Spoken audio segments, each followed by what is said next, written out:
All right.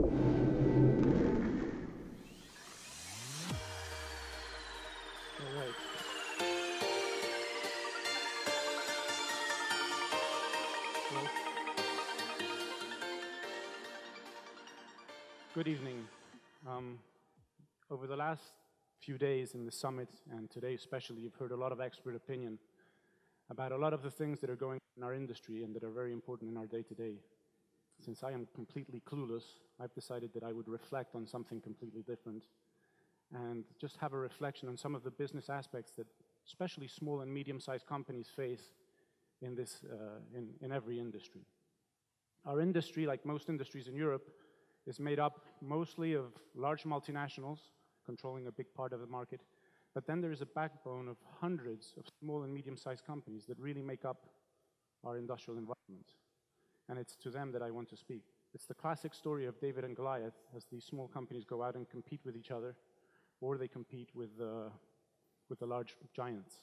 The day-to-day gets us carried away, and sometimes, especially in small companies, we forget to focus on what's really important. We have to get that order today, we have to solve the problem with our supplier today, and we're not really thinking about the future. And if you don't really think about the future, you may end up in ruins. If you really think about the Romans, the most civilized culture and civilization of their time, they started out very strong, and then they forgot about their fundamentals. The day-to-day, mostly orgies and going to the circus and all of these things, made them forget what their true values were, and they ended up in ruins.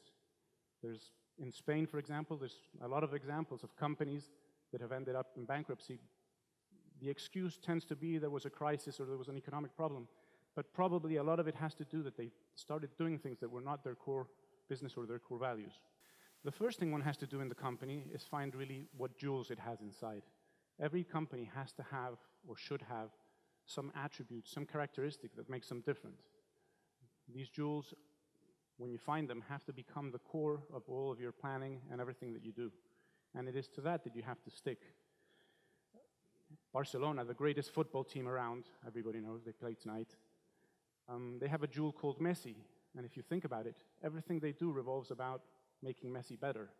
The players they hire next to him have to play for him, and things like that. In my company, for example, we've decided that flexibility was going to be one of our key attributes. Goliath may be very big and strong, but he's not as flexible as we are. Once you've found these values and these attributes, you have to prepare a plan. And this is where the day-to-day gets in the way. We never have time to think and plan and prepare where we want to go. You have to decide what you want to be and where you want to go. And this is something very difficult for small companies because they don't have the time. Everybody's doing everything every day urgently. They forget to do it. So taking the values that you found, make your plan and stick to it. Sometimes sticking to your plan is even more difficult than preparing it.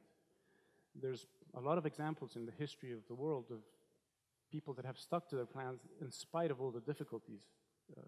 And at the end, they've come out with the result they wanted. Take Gandhi in India. Everything was against him, but he stuck to his peaceful process of separating from the British, and finally he got it. Apple, for example. Apple now is one of the biggest companies in the world. But they've gone through their difficult times, but they stuck to their core value, their core attribute, which was to make it a user-friendly experience, whoever had an Apple device. Once you've made your plan and you've decided what your strategy is, you have to build up your organization around that. It is very common that you end up hiring the best people that you can find, but maybe they're not right for your plan. And also, you have to build the organization that your plan requires. If you're going to be a very high-tech, engineering-oriented organization, or that's what you want to be, then don't hire the best salesman and spend little money on technical people. You also have to find people that are going to have the right personality to fit in with your plan and understand what these values that you have are. When Batman chose Robin as his partner in fighting crime, he had he found somebody that really believed in his values. Superman was available, but he was not the right guy for that job.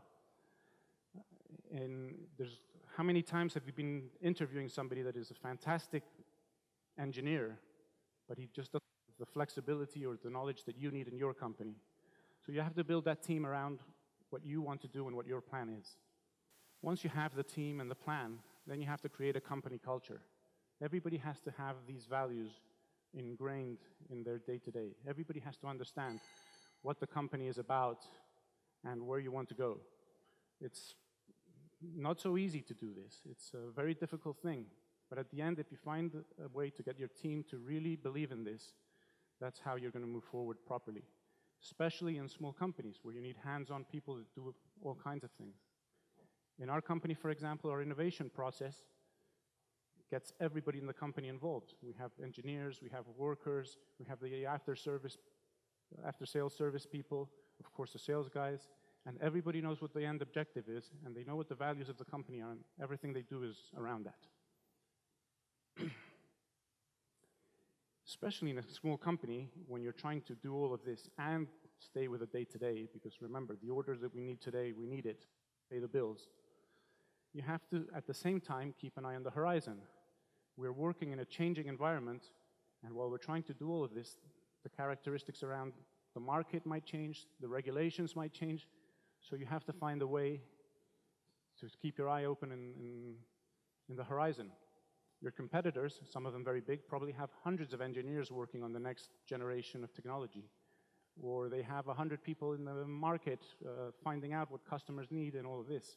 You don't have those resources, but you have to find a way to keep your eye on the horizon. Of course, participating in associations and all of those kinds of activities help a lot. Everything that I have really talked about goes back to one thing, that they have to work together. You need all the team to be involved. You need all of your team to work to one objective.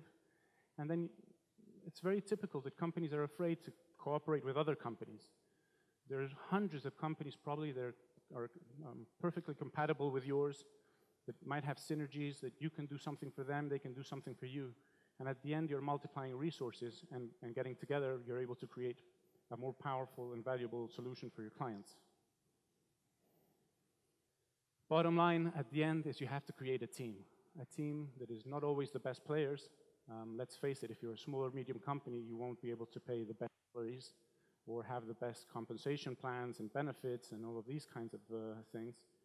But you have to find people that really believe in your project, that believe in your values, and that will go after whatever you need when needed.